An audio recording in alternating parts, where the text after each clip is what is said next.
Mobile banking প্রতারণার মাধ্যমে শিক্ষাবৃত্তি, বয়স্ক ভাতা ও বিধবা ভাতা প্রদানের নামে লাখ লাখ টাকা আত্মসাতের অভিযোগে প্রতারক চক্রের ৯ সদস্যকে গ্রেপ্তার করেছে পুলিশের এলিট ফোর্স র্যাব।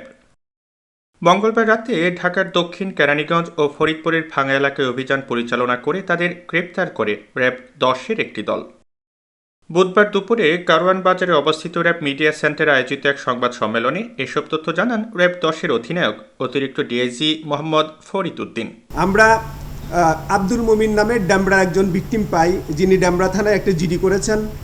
উনি 13ই ফেব্রুয়ারিতে বিকাশের এসআর থেকে ওনাকে ফোন করা হয়, তাকে লোভ দেখায় যে আপনি তো সাধারণত বিকাশের মাধ্যমে ক্যাশ আউট করেন বা টাকা ট্রানজ্যাক্ট করেন, সেখানে আপনার হয়তো লভ্যাংশ কম থাকে, বাট আপনি যদি বিদ্যুৎ বিল দিয়ে দেন, পানির বিল দিয়ে দেন বা অন্যান্য অপশানসগুলো নিতে চান, যেখানে আপনার প্রতি হাজারে লাভের পরিমাণ আরও অনেক বেশি থাকবে, 8 টাকা থেকে 10 টাকা থাকবে, তখন সে বলে যে আমি তো অত কিছুর সাথে পরিচিত না, আমি নতুন মাত্র এজেন্টশিপ নিয়েছি, তাহলে আমাকে কি করতে হবে, বা আপনার এটা ভুয়া সন্দেহ হয়, তখন বলে যে না, আপনি তাহলে আপনার এসআরের সাথে কথা বলেন।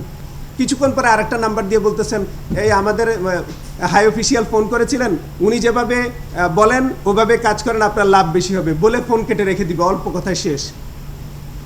এই কাজটা তারা এইভাবে করেন। পরবর্তীতে এসআর বা এই রিপ্রেজেন্টেটিভ যিনি ফোন করলেন, তিনার কথায় ওই ভদ্রলোক কিন্তু এজেন্ট যিনি নিয়েছেন তিনি কিন্তু কনভিন্স হয়ে যান এবং পরবর্তীতে তার কথায় বিভিন্ন ধরনের সেটিং পরিবর্তন করেন এবং পরিবর্তন করে এক পর্যায়ে মূলত এই এজেন্টের কন্ট্রোলটা তার হাতে হ্যাকারের হাতে চলে যায় এবং পরবর্তীতে তার অ্যাকাউন্টে যত টাকা থাকে সেই টাকাগুলো তারা নিয়ে নেয়। এ সময় র্যাব ১০-এর অধিনায়ক বলেন, গ্রেপ্তার ইসমাইল মাতব্বর সাধারণ মানুষকে বয়স্ক ভাতা, বিধবা ভাতা ও ছাত্রছাত্রীদের উপবৃত্তি প্রদানের নামে বিকাশ ও নগদের মাধ্যমে প্রতারিত করে অর্থ আত্মসাৎকারী চক্রটির মূল হোতা। এই চক্রের 5 জন সদস্য, এর মূল লিডার হলো সুমন ইসলাম, তার অন্যান্য সহযোগী হলো মাহমুদুল ইসলাম পলক, সাব্বির খন্দকার, সাকিব এবং রাসেল তালুকদার।